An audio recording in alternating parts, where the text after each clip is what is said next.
Espiritismo desvenda os grandes enigmas da vida. De onde venho? Para onde vou? O que acontece após a morte?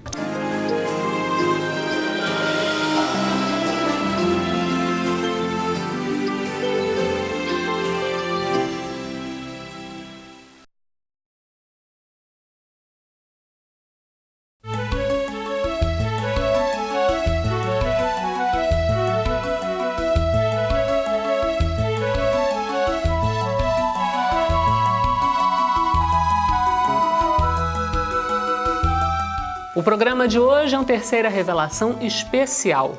Ao longo de todo ele, vamos tratar de traduções bíblicas e hoje, excepcionalmente, apenas com entrevista. É um assunto muito extenso e que merece uma atenção maior. Vamos falar com o professor Severino Celestino da Silva. Ele é professor da pós-graduação em Ciências das Religiões. Professor, o senhor dá aula de quais disciplinas, professor? Eu leciono judaísmo, cristianismo primitivo, islamismo e espiritismo. Professor, o que faremos nos dias de hoje com o texto bíblico? O que devemos fazer? Interpretá-lo tal qual ele foi escrito ao pé da letra ou adaptá-lo aos dias atuais? Corremos algum risco nessa adaptação? Qual é o melhor caminho no seu entendimento? O melhor caminho é fazer uma viagem contrária. Na hora que você for analisar um versículo bíblico, você tem que avaliar 3 pontos básicos. Quando foi escrito? Para quem foi escrito e por que foi escrito? Então você tem que entrar na situação que envolveu aquele ensinamento. Aí entra uma série de interpretações. No Ocidente a gente chama hermenêutica e exegese, que é uma interpretação teológica cristã, que no judaísmo não existe. No judaísmo eles chamam 4 níveis. Primeiro, eles pegaram a palavra persa, pardes, P-R-D-S, e chama peshat, remeis, derush e sodi, que são os 4 níveis. O primeiro e o segundo, o primeiro peshat, vem na palavra hebraica pashut, significa simples. É o sentido literal. É aquele que a gente quer ler e interpretar daquele jeito, não importa onde esteja, nem como ser, e não se discutir. O segundo já é o sentido das entrelinhas, o remei. O terceiro é o chamado sentido midrástico, que vem do midrash, que é arrancado do texto, a mensagem é como Jesus ensinava. Jesus contava uma história que ele contou há 2000 anos e ainda serve hoje para a gente. Por quê? Ele fazia é um princípio que tem no judaísmo que chama sentido midrástico ou homilético. Você conta uma história e dali você tira o significado. E sodi, que é o último sentido, é o secreto. A palavra sod em hebraico significa secreto. É o sentido espiritual e cabalístico. E o que é que acontece? A gente quase sempre fica entre o primeiro e o segundo. Nunca vai o terceiro e o quarto. E os rabinos e os sábios do Talmud dizem o seguinte: quem interpreta a Bíblia no primeiro e no segundo nível, que é o quase sempre que a gente faz, é como quem vai ao campo, colhe o trigo, fica com a palha e joga o grão fora. Perde toda a essência. Então esses cuidados têm que existir, para que você não cometa exatamente o desatino de querer adaptar uma situação daquela época a uma realidade de hoje. Agora, se temos que tomar todos esses cuidados, significa ao mesmo tempo que, até pelo passar do tempo, parte ou partes do texto bíblico estejam sem sentido hoje, envelhecidos, pouco atualizados? Você tem que separar da Bíblia o que é história e o que é moral, e o que é social. Tá certo? Então, por exemplo, tem um texto bíblico que é muito usado contra a doutrina espírita, que é o famoso Deuteronômio 18, que às vezes as pessoas vêm de outras religiões para mim e dizem: se o senhor conhece a Bíblia tão bem, o senhor já leu o Deuteronômio 18? Eu digo: li não, eu estudei. Quem leu foi você, porque se você tivesse estudado, você não estava me fazendo essa pergunta. Porque geralmente eles trazem essa colocação como se quisesse usar a Bíblia para condenar o espiritismo. A Bíblia, do Gênesis ao Apocalipse, não existe religião. A Bíblia não é um livro para condenar, a Bíblia é um livro para esclarecer, para libertar, para trazer um Deus misericordioso, justo e bom para nós. Mas você tem que saber o que é dirigido a cristão e o que é dirigido a judeu. A Bíblia tem duas fases distintas. O Brit Rishon, que é a primeira revelação, primeira aliança, que todo mundo chama Velho Testamento inadequadamente, que Allan Kardec não chama. Kardec chama a primeira revelação, que realmente é onde está. Para o judeu está atualizadíssima, que é, na primeira revelação, é um tal Deuteronômio 18. Eu costumo perguntar às pessoas que dizem que o Deuteronômio condena o Espiritismo, eu digo assim, o Deuteronômio é um livro judaico ou um livro cristão? Não, o Deuteronômio é judaico, então o Deuteronômio foi escrito para judeus, não para cristão. Então não pode uma doutrina judaica condenar um princípio cristão. É você querer forçar muito a situação. E mesmo assim esqueçamos isso, porque para quem foi escrito, aí vem a questão que eu disse, quando, para quem e por quê? Para quem foi escrito o Deuteronômio 18? Para o povo hebreu. Aonde? Na planície do Sinai. Foi a época de Moisés. E aquele povo, o Deuteronômio começa dizendo assim, que Atabá, quando entrares na terra que o Senhor Deus te prometeu, não aprenda a fazer a abominação daquelas nações. Quando quem entrar? Olha a pergunta. O povo hebreu. E o que é que nós espíritas ou cristãos temos a ver com isso? 4.000 anos depois. Então, absolutamente nada. Aí Moisés diz assim, não, mas Moisés proibiu a consulta aos mortos, está lá. E vocês consultam os mortos. Eu sou espírita há 28 anos. Nunca consultei ninguém que seja morto, porque nós não morremos. Nós não mudamos. A morte para a doutrina espírita não existe. Não, a morte existe, os mortos não. A gente se muda, a gente muda de nível. E Moisés, quando fala lá no Deuteronômio 18, ele fala em Doresh et Hametim, quem exija algo dos cadáveres, que era o que faziam naquela época, eles batiam nas tumbas dos mortos para pedir que eles trouxessem informações. E o Espiritismo nem prega isso, nem pratica isso.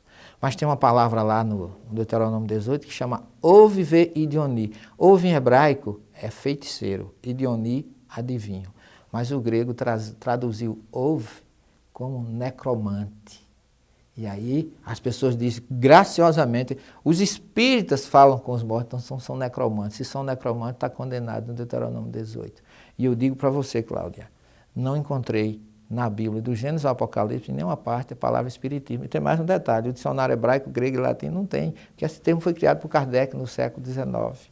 E Kardec começa o livro dos Espíritos dizendo assim, ciências novas, palavras novas. E ele cria espírito, espiritismo. Seria tão bom que tivesse isso na Bíblia, porque nós seríamos a primeira religião a constar no livro sagrado. Mas quem coloca ali, coloca com o objetivo de condenar. E como eu sou reencarnacionista, eu digo para você e digo para aquela câmara ali, quem botou vai ter que reencarnar para tirar, porque lá não existe. Dentro desse trabalho que o senhor tem feito de avaliação dessas traduções, no seu entendimento, qual é o maior equívoco ou desvirtuamento que tem sido feito com relação à mensagem original? Dá para apontar um que seja mais gritante? Eu diria que todos em português, eles procuram quase sempre esconder o princípio daquilo que o judaísmo chama, o hebraico chama guigul, né, chamote, que é transmigração das almas, que significa para nós reencarnação. E esconder por quê? Porque a maioria, nas suas crenças, acredita numa só existência. Então, embora às vezes contrariando até coisas que eles conhecem, eles procuram não evidenciar. Por que é que ninguém fala que Jesus disse que João Batista era o Elias que tinha que voltar? Está lá em Mateus 11:13, mas ninguém fala isso. Jesus surge lá dizendo, dentre os filhos de mulher, ninguém foi maior do que João. Se querem saber, é ele, o Elias, que devia vir, que Malaquias tinha dito que viria, e Jesus confirma que veio. Não só nessa passagem, como em outras. Mas se você pega o livro do Gênesis, capítulo 2, versículo 7, está lá escrito no original, Vaitse Yahvé Elohim et Adam, e formou Deus o homem, Afar min Hadamá, pó da terra. Adam vem de Adamá, portanto não é um homem, é o homem, que aí engloba os dois sexos, não ser só homem e mulher, Adamá, Adam. Aí diz que Deus soprou nas narinas do Adão, Nefesh Haim, ou seja, o Neshamat Haim, que é um sopro de vidas, e não um sopro de vida. Todo mundo só traduz um sopro de vida, porque a palavra Haim em hebraico não existe singular. Então nós já fomos criados para múltiplas existências. O Salmo 23, que eu falei recentemente, ele diz assim, certamente, Davi diz assim, certamente bondade e benevolência me seguirão todos os dias das minhas vidas. Todo mundo só traduz da minha vida. A questão de demônio, Satanás, isso é uma tradução fiel, correta, real? É curioso a presença de Satanás na Bíblia, Cláudia, porque Satanás na Bíblia entra no livro de Jó, é a primeira vez que ele aparece. O que a gente chega, e aparece como um promotor celestial que entra no céu e ainda desafia Deus a punir Jó. É de uma forma assim bem curiosa. Mas quando você vai analisar, desde o Gênesis até o livro de Jó, a figura de Satanás não aparece, porque não era conhecida. O que demonstra que se o escritor do Gênesis conhecesse Satanás, ele teria dito que foi ele que enganou Adão e não a serpente. Porque até então, a serpente, o mais astuto dos animais, é que era a figura opositora, vamos dizer assim, da misericórdia divina, da mensagem ou da criação divina. Mas não, parece uma serpente. Se você vai agora, deixa a Bíblia e busca a história. Você vai ver que, por exemplo, depois que Nabucodonosor destruiu o primeiro templo, promoveu aquilo que chama galuta ou diáspora, levou os judeus para a Babilônia, onde eles ficaram 50 anos. Depois que ele é destruído ou derrotado por Ciro, rei persa, Ciro faz com que os judeus retornem a Jerusalém, construam o segundo templo, devolvem os seus tesouros roubados. Ciro passou a ser uma figura de muito carinho e respeito pelos judeus, pela bondade, pelo que ele promoveu para o povo judeu. Mas ele trouxe uma coisa com ele, que foi o zoroastrismo. O zoroastrismo é a religião da dualidade. Tem o Deus do bem e o Deus do mal. E foi do Deus do mal, persa, que veio a figura de Ahriman, que entrou no judaísmo com o nome de Satã. Mas Satã não é uma figura, como a gente coloca, com formato antropomórfico, com aquele chifre, aquelas coisas, tudo é criação humana. A palavra Satã em hebraico significa opositor. Qualquer pessoa que se opõe a uma ideia é um Satã. Basta que você leia o Evangelho de Mateus, quando Jesus está em Cesareia de Filipe, que ele diz assim, o Filho do Homem precisa ir a Jerusalém para ser condenado pelos homens, crucificado. E Pedro, tomando a palavra, disse, Senhor, não vamos permitir isso. E Jesus disse para ele, afasta-te de mim, Satanás. Jesus não chamou Pedro de Satanás, mas diz para Pedro que ele estava tendo uma ideia opositora ou oposta àquilo que iria acontecer.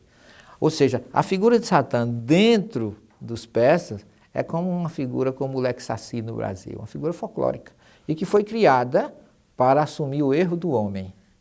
Por exemplo, quando a gente faz algo bom, quando você faz um programa bem apresentado, todo mundo elogia e você sabe que foi você. Mas quando você comete um erro, do ponto de vista humano, a gente procura o máximo possível esconder, desculpar. E os persas criaram o Satã para ser, o Ahriman, que era o deus do mal, para substituir o erro do homem. Quando o homem acerta é ele, quando erra foi Satanás. E isso continua muito hoje ainda, que as pessoas dizem que tudo que fizeram de errado foi porque Satanás tentou, como se a gente não tivesse cabeça, fosse marionete na mão de uma força negativa. E aí a figura de Satã entra como diabolo, entra como Lucifer, porque Lucifer, se você pega o livro de Daniel 14:12, é onde está a profecia da queda do rei de Nabucodonosor, dizendo assim, filho, Shahá, Mahá, filho, luz, filho da manhã, ou seja, São Jerônimo chamou Luxfer, que traz luz. Estrela da manhã, como diz o grego, é Ósforos. Ou seja, tudo simboliza que seria uma luz que caiu do alto para baixo. E as pessoas criaram, a igreja criou, que a figura de Satã era um anjo de luz que rebelou-se contra Deus e caiu baseado nessa passagem do livro de Daniel, que não tem absolutamente nada a ver com aquilo que as pessoas criam de uma figura criada por Deus, eternamente voltada para o mal, opositora de todas as nossas atitudes e ainda de um ponto de vista curioso. Satã pega os filhos de Deus, bota num lugar eterno, ficam lá presos, ninguém pode sair, mas ele fica livre, indo e voltando, sem nenhum problema. Quer dizer, algo assim que na minha cabeça, os meus neurônios bipolares não aceitam essa condição. E você continuando, você vai ver que tudo acaba sendo o folclore, as traduções e a assimilação. Se você pegar curiosamente a própria Bíblia hebraica, o livro de Samuel, o livro das Crônicas, o livro de Samuel foi escrito antes de se conhecer Satanás. Então está escrito lá no capítulo 24 que Deus, Yahvé, instruiu Davi a fazer o censo de Israel. Isso está no livro de Samuel. Quando você chega no livro das Crônicas, que já foi escrito depois, diz que não foi Deus, foi Satã quem instruiu Davi a fazer o censo de Israel. Aquilo que era Deus em Samuel virou Satã no livro das Crônicas. E por quê? Mostrando a influência que o zoroastrismo teve na cultura judaica. Isso você pode levantar que a maioria das pessoas, dos teólogos, ficam sem muita condição de responder, porque é que Deus em Samuel virou Satanás no livro das Crônicas. É uma questão só de tradução, de interpretação e de conhecimento. Muito obrigada, professor, pela sua entrevista. O Terceira Revelação Especial de hoje está terminando.